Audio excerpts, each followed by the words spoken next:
여러분 안녕하세요. 어렵고 딱딱한 지식을 쉽고 편하고 재미있게 설명해 드리는 지식 퀸입니다. 최근 원달러 환율이 급등해서 1200원대를 넘보고 있습니다. 그래서 경제 위기가 오는 것이 아니냐, 지금이라도 달러를 사놓아야 하는 게 아니냐고 걱정하시는 분들이 많죠. 불안할 때는 안전 자산을 선호하는 심리가 강해지니까요. 그래서 지식 퀸에서는 달러를 사는 방법을 정리해 보았습니다.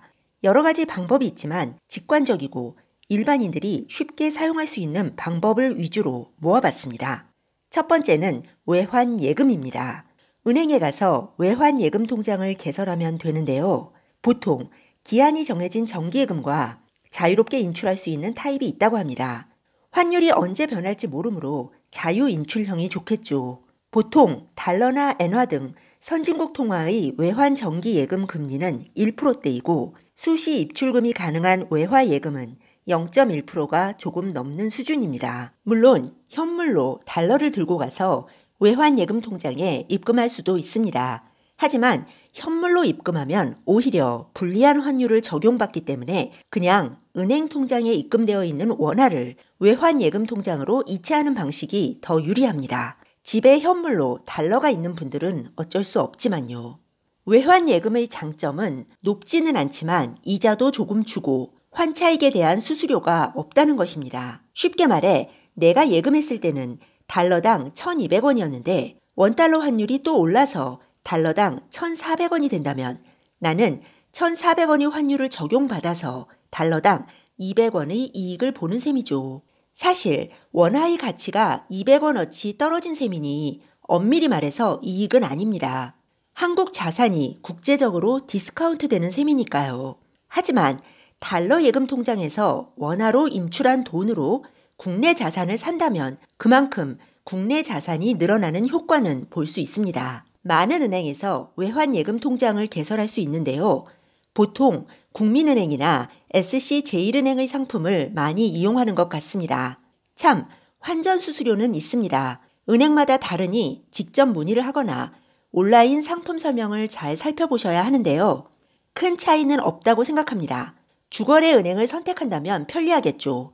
저는 개인적으로 외환 예금을 환차익을 보기 위한 수단보다는 혹시 모를 리스크에 대비하기 위한 보험 개념으로 접근하는 게 좋다고 생각합니다.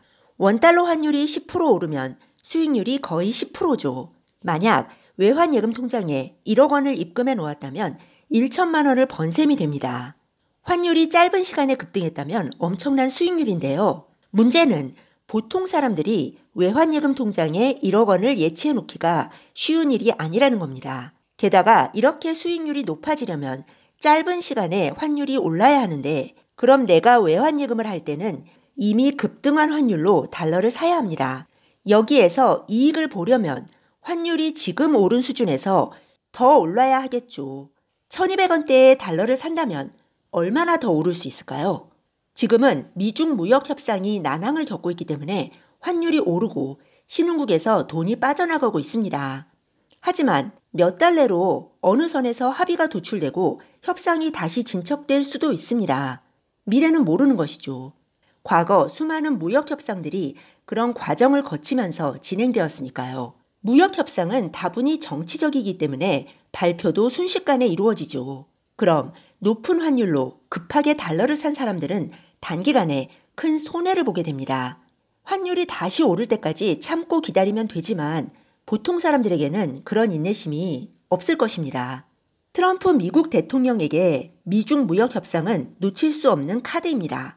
재선 전까지는 절대로 이 카드를 쉽게 써버리지 않을 것입니다. 많은 전문가들은 트럼프가 앞으로도 이런 식으로 중국의 애를 태우면서 수시로 무역협상 카드를 사용할 것으로 보고 있습니다. 트럼프 대통령은 지금까지 말로 중국을 위협하면서 많은 것을 얻어내었는데요. 앞으로도 이런 식으로 계속해서 중국 카드를 자신에게 그리고 미국에게 유리한 방향으로 사용할 것 같습니다. 그때마다 심리는 불안해지고 환율은 요동칠 것입니다. 여기서 우리는 현명한 투자자의 관점을 가져야 한다고 생각합니다.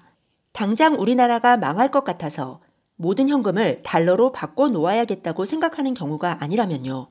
그 정도의 확신이 있다면 당장 모든 재산을 팔고 이민을 가야겠죠.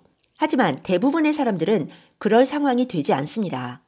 현재 우리나라의 경제 상황이 좋지 않고 장기적으로도 좋을 것 같지 않지만 그런 상황에서도 우리는 어쨌든 최선의 선택을 해야 합니다. 한 달 정도의 단위로 환율 추세를 쭉 보는 겁니다. 장기적으로 오르겠다고 생각한다면 매달 적금 들듯이 조금씩 외환통장에 입금하는 것도 좋습니다.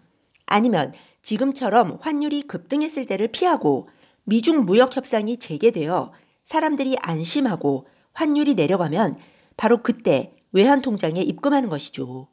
위기론이 팽배해 있을 때를 피하고 한동안 위기가 오지 않을 것 같다는 인식이 퍼져 있을 때, 낙관론이 득세할 때 그때 구입하면 됩니다. 그렇게 환율이 낮을 때를 골라 틈틈이 외환예금 통장에 입금하는 거죠. 그리고 이익을 어느 정도 보셨더라도 이건 보험 개념으로 그대로 들고 가는 겁니다. 부자들은 포트폴리오를 갖고 있습니다. 부동산, 주식, 현금, 외환, 금 이렇게요. 그들은 몰빵을 잘 하지 않습니다. 상황이 변한 것 같으면 부동산 비중을 줄이고 현금 비중을 늘리고 아니면 달러 비중을 늘리고 이런 식입니다. 그들은 늘 비관론이 득세할 때 움직입니다. 환율이 낮을 때마다 틈틈이 달러를 구매해놨다면 지금처럼 불안 심리가 퍼져 있을 때는 안심이 될 것입니다. 높은 환율로 급하게 달러를 사지 않아도 되고요. 개인적으로 한국의 장기적인 경제 전망이 좋지 않은 상황에서는 여유 자금을 서서히 달러 자산으로 바꾸는 것이 좋다고 생각합니다. 오늘은 일반인이 달러를 사는 첫 번째 방법, 외환예금 통장 개설에 대해 설명해 드렸습니다. 다음번에는 일반인이 달러를 사는 두 번째 방법에 대해 정리해 드리겠습니다. 네, 여러분. 오늘 읽어드린 부분이 도움이 되셨다면 구독 버튼, 좋아요 버튼 꼭 눌러주세요.